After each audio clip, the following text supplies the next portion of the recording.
What's up everybody, welcome back to the channel. For today's video I'm editing some images that were submitted to me by Philip Ledon. Hopefully I'm pronouncing your last name right. And I'm going to link his information down below, so definitely check out his Instagram, and thank you for sending me these photos. He ran into some issues trying to blend his foreground with his sky. So as we take a look here, we have a shot of this tree, and he was focused on the tree in the foreground, but the stars were slightly out of focus and soft.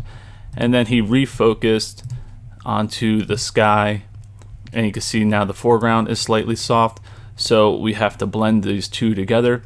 Now one thing I will recommend in the future, since you have a nice open field here, take your foreground shots and then move your camera either to the side or behind this this creepy tree and take the pictures of your night sky. And it'll just be easier to blend a nice unobstructed view of the Milky Way with your foreground. So that's just a tip that I'm gonna throw out there for next time you go out in this location. But we could still blend these two images together, it's not an issue. So we took 5 shots for his foreground, and then we have 7 shots for the sky. So the first thing I want to do is stack my sky shots with using Starry Landscape Stacker or Sequator if you're on a PC. So we're gonna grab those 7 photos, and then go to File, Export, and we're going to export them as I'm going to do a JPEG just to speed up this video so it doesn't bog down, but typically I'll use TIFF format, and then hit export. I'm going to hit done since I already did this step, and let's just minimize this here. So jumping over to Starry Landscape Stacker, you want to find your images and open them up. And I don't know the exact focal length of his lens, so I'm going to guess 35. And now we just have to paint in the sky, which is pretty much done. I'm going to get a little bit closer here along the horizon.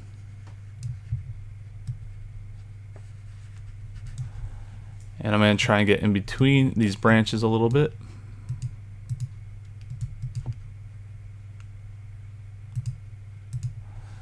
And hit Find Sky.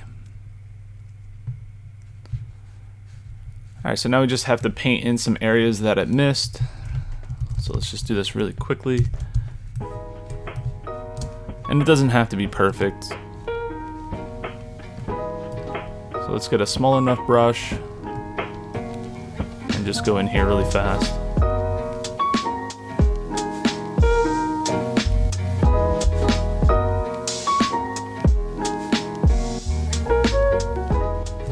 Alright, so that should be good enough right there, so hit Align and Composite. Alright, so there we go, we have some sharp stars. Obviously the foreground's slightly soft, so we'll fix that in a second. So we're gonna do File, Save, and then here just save out your stacked image, which I already did, so I'm gonna hit Cancel. And jumping back to Lightroom, you're gonna import your new stacked image, which mine's already right here. So we are good to go. And now we have our foreground shots. Now I'm not sure if he wanted to see the foreground or if he wanted to keep it a silhouette like this. So I'm just going to do a little bit of editing. So I'm just going to increase my shadows just a hair. You don't want to go anything like crazy like this so it looks like it's daytime. You want to keep it natural and subtle. You want to make sure you have a nice separation from the sky and your tree line, and this is just going to make things blend a lot easier. So let's just keep this on the lower end for now. We could always bump it up later. So let's just stick with 35% for the shadows. And let's grab our stacked sky and then go to Photo, Edit in, Open as Layers in Photoshop. Alright, so here we are in Photoshop. I have my foreground shots and my stacked Milky Way sky. Now I want to select the 5 foreground shots, right click and go to Convert to Smart Object. Once that's done, go to Layer, Smart Objects, Stack Mode, and you can either choose Mean or Median. And I'm going to choose Median. This is going to help remove some of the star trailing in the sky, so it'll make it easier when I go to blend the images. Alright, so once that's done, I just want to rasterize the layer. And now we just want to make sure these 2 layers are in alignment because he did have to refocus, so it is possible that there could have been a slight bump in between that process. So as you see here, it's just slightly off alignment, so you could either manually change this by switching the mode from normal to difference, and you could just move it around and make them line up as best as possible, or we could select both the layers and go to edit, auto align layers, leave it on auto, and then you're just going to hit OK, and we'll see how that does as well. Alright, so it looks like it did a really good job lining them up. Now obviously it's not going to be perfect because it is slightly out of focus for the one shot, so it is going to bleed out a little bit further, but they look really good. So now we just want to grab our layers and work from a copy, so just duplicate them right like that. We'll zoom out here and grab my top layer, and I just want to go up to select. Now originally I was going to use color range to create my mask with the sky and the foreground, but I saw subject and sky, so we're going to click on sky here. And you can see it does a decent job finding our sky, and that's because we have a good contrast between the foreground and our sky. It did struggle a little bit trying to get the finer parts of the branches, but we could fix that when we do our masking.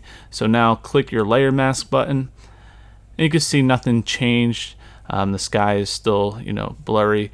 So we just have to invert this mask by clicking Command I. And there we go, we have our sharp stars. And if we zoom in a little bit closer, we could take a look at the foreground, which is pretty sharp. It is a little bit blurry in the branches where it meets the sky.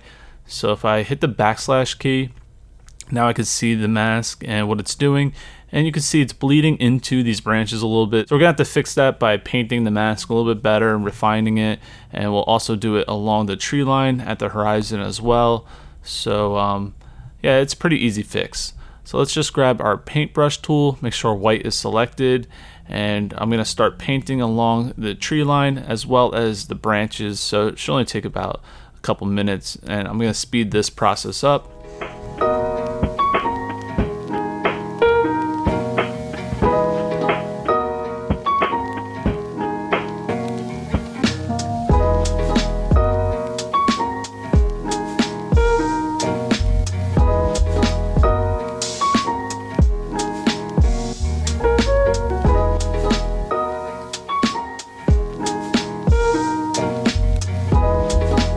Alright, so here's our final blend, which came out really well, and now I just want to get rid of some of these hot pixels, so I'm going to grab my spot healing brush and just give this whole image a look over and clone out anything that stands out. So let's jump over to this side and get rid of a couple hot pixels over here.